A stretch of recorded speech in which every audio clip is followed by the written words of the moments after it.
Hello guys, here's my new Carl collection Playboy or Powerboy, Powerboy, Empire 90.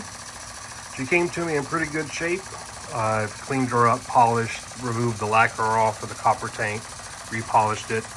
But while I was working on the sight glass, I busted the lower pipe, which here, you can see the broken one.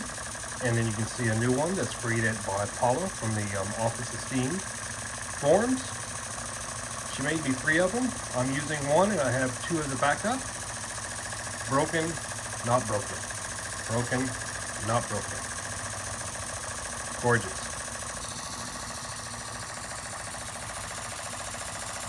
There it is. If I can get it focusing, the steam is kind of messing her up. Very pretty engine.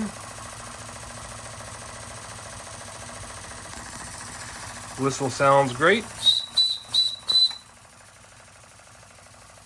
Love this little guy. Again, thank you, Paula, for the pipe nipple. You're awesome.